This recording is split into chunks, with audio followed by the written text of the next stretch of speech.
Okay ဒီနေ့တော့ Sheila overhaul gasket လဲတဲ့ကြောကတော့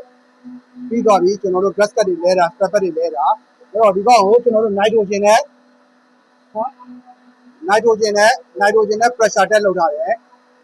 gasket တွေလဲတယ် O-ring တွေလဲတယ်ဘားတွေလုပ်တယ် gasket နဲ့လဲပြီးတော့ကျွန်တော်တို့ nitrogen နဲ့ pressure test လုပ်ထားတယ်ဒီမှာ150 psi เนาะ150 psi เนาะ150 psi လောက်ထားတယ်เนาะ condenser မှာ measurement လောက်ထား150 psi ကျွန်တော်တို့ဒါကို mandate ဟိုးမှာပေါ့နော်တရက်ကျော်ဟိုးမှာပေါ့နော်150 psi ဒီကောင်150 psi ဘာလို့ဟိုးရလဲဆိုတော့ကျွန်တော်ပြောပြမယ်ဒီကောင်134 ရဲ့ gas သုံးတာလဲနေတဲ့ခြေလာကိုကျွန်တော်ပြမယ်ဒီမှာကြည့်နော်လဲနေတဲ့ခြေလာဒီမှာလဲနေတဲ့ခြေလာနော်လဲနေတဲ့ခြေလာရဲ့ pressure ကိုကျွန်တော်တို့ကြည့်မယ်ဒီမှာကြည့် evaporator ရဲ့ pressure လဲနေတဲ့ချိန်မှာ38 psi ပဲရှိတယ်เนาะဒါ medium pressure ခေါ်တဲ့38 psi ပဲရှိတယ်လဲနေတဲ့ချိန်မှာ condenser ကိုကြည့်မယ် condenser မှာကြည့်ဒီမှာကြည့်ဒီမှာ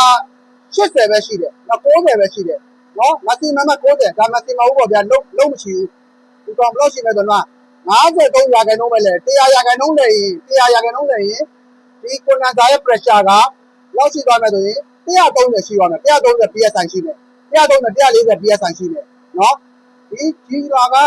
ဖူးလုံးနေရင်140 psi 130 psi နဲ့ရှိမှာဘာလို့134တုံးတာလို့ဒါကြောင့်မလို့ system တစ်ခုလုံးရဲ့ pressure ကိုကျွန်တော်တို့ကမှာ150เนาะ150 psi 150 psi ဆိုတာလုံလောက်ပြီเนาะဒါ150 psi ကိုကျွန်တော် mandate ဒီနေ့စနေနေ့တနင်္လာနေ့ဒီ mandate ဟိုးမယ် mandate ဟိုးလို့မှမကြောက်ဆိုရင်ဒါကို leaking မဖြစ်တော့ခေါ်တယ်ကျွန်တော်တို့ကဘာတွေလဲဆိုတော့ဒီမှာဘားတွေလဲတယ်စာပြဘားတွေကုန်လဲတယ်เนาะ O-ring တွေ gasket တွေလဲတယ်လဲပြီးတော့ဒီ nitrogen နဲ့ pressure holding လောက်တာ150 psi ဘာဖြစ်လဲဆိုတော့ condenser ရဲ့ဒီမှာ maximum level က130 psi ပဲရှိတယ်เนาะဒါကြောင့်မလို့ condenser က